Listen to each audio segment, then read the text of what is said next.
गुगुरमारे वृद्ध व्यक्ति माड़े युवक मृत्यु।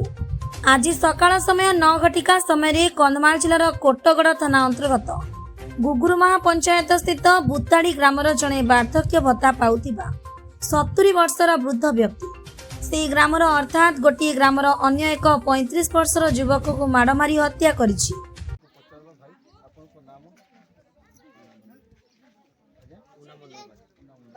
आज जो भाई मर्डर होती तो कौन कौ कारण कहीपर मत फिर जाइए मारी अच्छा किए मारिक कोटरी कोटरी बड़सेट मारिदेला तो यहाँ केते समय कथा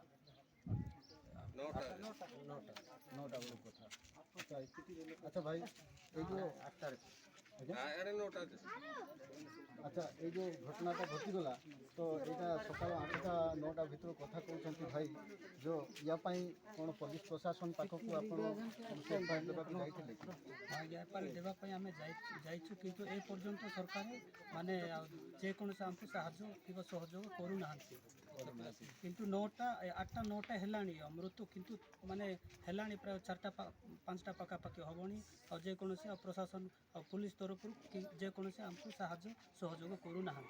अच्छा कौन कौन परिस्थिति थिला जे को भाई गाँव वार्ड मेंबर अथार देवा जाइए ना गाँव भद्र व्यक्ति जाइए ना कौन जाइए जे पर्यंत प्रशासन पहुँची पारि ना जाइए वार्ड मेंबर तापर गाँ माझी तापर आमती मुख्य लोक मैंने जाए पर्यंत पहुँची ना।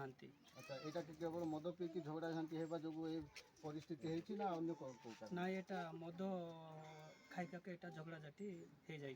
अच्छा अच्छा जो लोक भी से भाई को मारी से भाई तो ए ग्राम की हाँ ए ग्राम उक्त ग्रामर स्थानीय लोकंक सूचना मुताबक जना जाउछि जे वृद्ध जनकर नाम श्री मुकुट्रे बड़सेठ और मृत्युवरण करथिबा युवकर नाम श्री सुशांत मंडल माझी मां को नाम श्रीमती तुम्बली माई मंडल माझी। उभय दुई जन मिसी हत्याकारी घरे मद पीवा परे कौनसी कारण को नहीं उभयों मध्य कलह सृष्टि होला। पर वृद्ध जनक युवक को तले पकाई बारंबार गोड़े मारिबा परे मुंडरे शक्त आघात करथिला जहाद्वारा युवकर प्राण हराइथिला। हत्याकारी वृद्ध जनक हत्या करिबा परे ग्रामरु गायब हो जाइछि जना पड़ुनी गला कुआड़े। अन्य पक्षरे युवकर मां कहूछि मु जणे विधवा ता सहित विकलांग मोर केही बेली आश्रय नाहांती मो प्रति मो पुओ प्रति मो परिवार प्रति होइथिबा अन्यायर न्याय किए देव। मो पुओ विवाहिता तार 2टी छुआ आ पोहू किभली पाइबे बाप छेउंड पिलामानंकु एभली प्रश्न पचारिछंती मां आ कहिछंती मीडिया माध्यम रे मो हाथ जोड़ी अनुरोध करुछि पुलिस प्रशासन को मते न्याय दियंतु। पुनश्च स्थानीय लोक कहिछंती घटना घटिबार 8 घंटा हेलाणी कोटगड़ा पुलिस प्रशासन देखा नहीं। आम ग्रामर भद्र व्यक्ति माने प्रशासन को लिखित अभियोग पत्र देई अछु किंतु कार्यकारिता करूनाहांती कही ग्रामवासी को फोन माध्यम रे जणाइले बोली बयान देइछंती किंतु काहीकि घटनार तदारक पई पुलिस प्रशासन ए स्थान को आसी पारु नाही एभली प्रश्नवाची सृष्टि करिछंती ग्रामवासी।